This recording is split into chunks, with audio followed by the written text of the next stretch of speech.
The only mark. And action. The demands of Desperate Housewives as a series are many.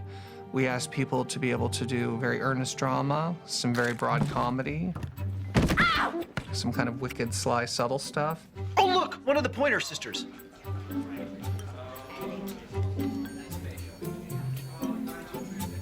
Sorry. It was just a nun. Being an actor, the thing I value probably more than anything is, and I think most actors, the ones that I admire, value more than anything, is the truth. How you go about getting to that truth of the moment is various. People come at it from all different angles. You know, you're kind of like a human being with this huge library behind you, and you know, especially when you're working that fast, you need to be in tune with what excites you, what charges you, what is going to bring something to life. I think in a way being an actor on this show is a little bit like a master class in acting. You're in college. Do you know what the odds are now that you'll graduate? Like 0. You have a new job, one that you'll have to quit once the baby comes. So I hope you're both happy. You've just destroyed your futures for a few minutes of pleasure. I think I was a loud and obnoxious kid. Let me rephrase that. I know I was a loud and obnoxious kid, and I was the 8th one. I first got the bug in the 6th grade. We were reading a book called The Witch of Blackbird Pond about the Salem witch trials, and we had to turn it into a play. My mother thought, well, you're loud and obnoxious, I'm going to send you off to acting camp. So I went, and I loved it, and that was when I was 10. And I was hooked. My goal in life was to be a pro baseball player. I didn't have any, and then, but by the time I was a sophomore, I got hit playing football, had a knee injury that prevented me from playing any sport ever again. And I had to sort of figure out what I was going to do with myself. It was all very dramatic. And I wasn't really that into it, and then I had a 6th grade teacher, and she was like, no, you know, you have to go for you, whatever she did. And then I was like, whoa. And then I think everybody's like, that's fabulous. I was doing a community theater production, and I was working with a director who, for the first time, talked to me about character and about trying to transform yourself into the character. And that is the thing that forever changed my, my world. It's just such a complicated job. You don't think I can handle it? No, I think you'd be wonderful. Great, it's settled then. Tom, you start tomorrow. Here at Desperate Housewives, we don't have the luxury of saying, well, we get our script on Monday and we're shooting scenes on Wednesday, that we have the ability to go ahead and learn those things, because they're gonna change.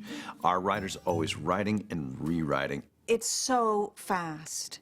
You're basically rehearsing on camera. And then they yell cut, and then that's done. You go, but that was just a rehearsal. We don't have time for anything else. Cut. Let's check that. Good gate. Let's come around.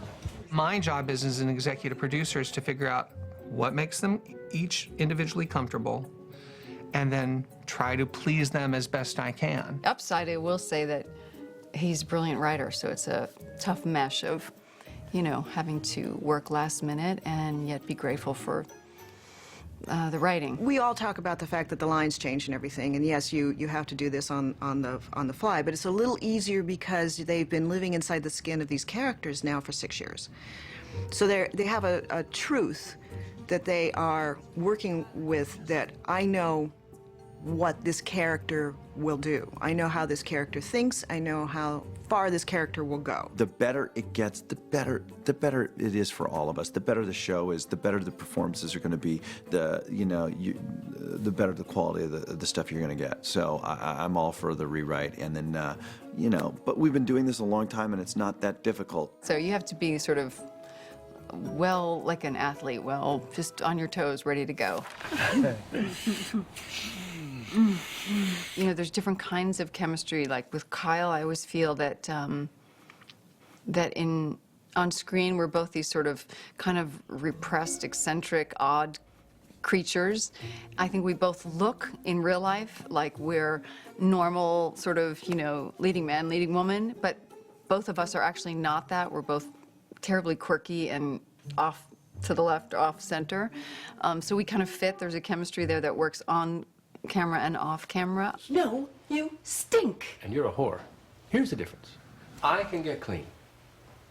Yes, you can. I think think the great thing for Marcia about Kyle is that when Kyle started on the show, I think he just makes her so much more comfortable on set. He's sort of her rock. And I think especially when she has a very difficult scene to play, it's just such a relief for her when Kyle is there. Isn't it glorious?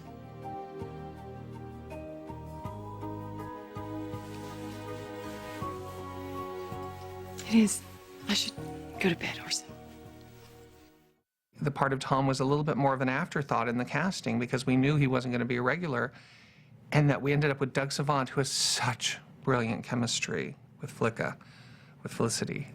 That's what we call her on set, Flicka. But playing a married couple, I think you have to have some basic, real affection for the person. And And respect. yeah. Neither of which I have for Doug. Which is why she's Which is why this is hell of so an act. That's unusual. why she is an Emmy Award-winning actress, and I'm a schlub. I read the whole script. I read it a couple times. It changes a lot. I've done every avenue of preparation possible. In other words, sometimes, you know, if I can, I learn it ahead of time. As it's shifted to sort of a more and more last-minute thing, I try to call ahead and say, does it look like this is going to change? Can I start to get to work on it? She really likes to, you know, start well in advance of the season. You know, she wants to know, what am I doing next year? What am I playing? And she wants to be thinking about it over hiatus, which is great.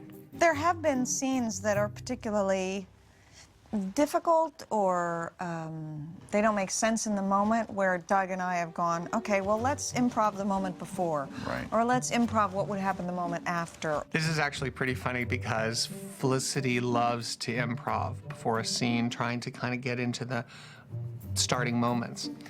And I hate it when actors improv, because usually I've come down to a rehearsal and I don't have much time.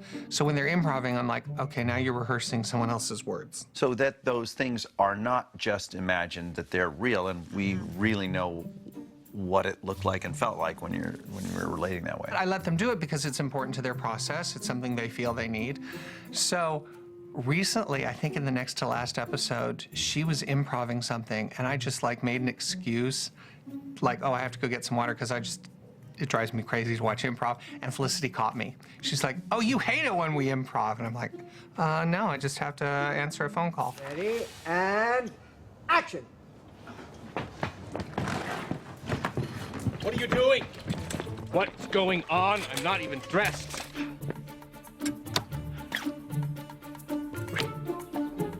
What is that? What is that? What's going on? I wasn't thinking about what was happening. I was so responding to, you know, Kyle the other day is doing what he was doing, that character that, you know, yeah, I was completely off my agenda or whatever, or lines or anything. I just got swept into it. She was amazing in that scene, but she really rehearsed that. Once the camera's rolling, it didn't feel that way at all. It felt completely spontaneous and great. It was a tough scene to write, and I think it was a tough scene for them to play. It was very emotional. It went from just funny to really raw emotion. Please, please, please, please, please, Stop! Please! Stop it! Please! Stop! Please roll me over. Please help me off the toilet. Please! Please! Please! If you don't evolve as a person, if you don't evolve as a character, then it's not very fun. I mean, we want to see our characters grow and change and meet challenges. I think probably all of us have grown a bit over the years. You know, we've been forced to grow. We take, you know, big risks every year. You know, we've kind of all learned a little bit about ourselves. Oh, you actually know the day. Wow, you're really into this. Well, someone has to be. I'm not telling anybody until we're absolutely sure everything's okay. Really? Are you sure that's the only reason you're not telling them? For me, aha moments don't come in the kind of revelation of, oh, that's who you are, or, oh, that's who we are.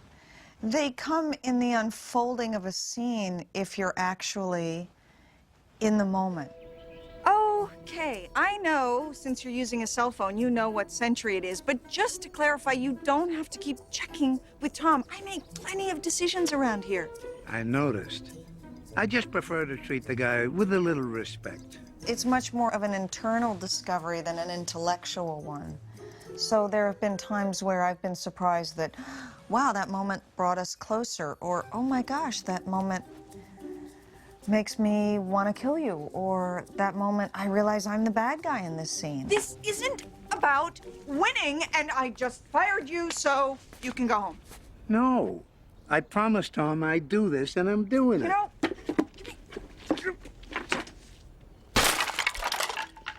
The scene where Tom goes to Roy and says, you know, ease up on my wife, you know, and it's my job to take care of her, and don't you worry about me in relationship to her, was one of my favorite scenes we did this year.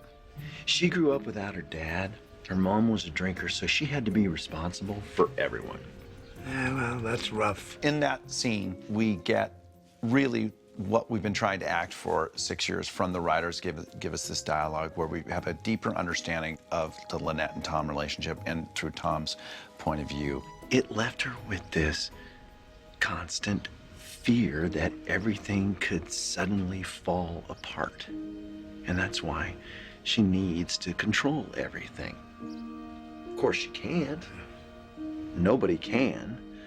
But she can control me. If I let her. So I do. Because it makes her feel safe. You know, I got many, many compliments about that from all over, is because it made America go, oh, okay, we don't have to worry about Tom. You know, he's got it under control. And that's one of the things that's coolest about this show, is that you see couples that have been together now for years, and we can still find little moments of surprising truth about them. It's easy to be vulnerable and have a real relationship with you. When I look into your eyes, or we, you know, when we have to have the imposed reality as actors of we're dealing with the loss of a child or something profound, things that are profound, we don't take them as they're just little acting things. And so that allows us to do our best work in it. And that's been the whole basis for this relationship for me. It's just that we can look at each other, have that vulnerability, share that moment together, and it's real. You know, it's interesting. We're so close. We're so close on set. We're so tied. I mean, I know everything about Doug's life. He knows everything about mine. You know, it's kind of everything.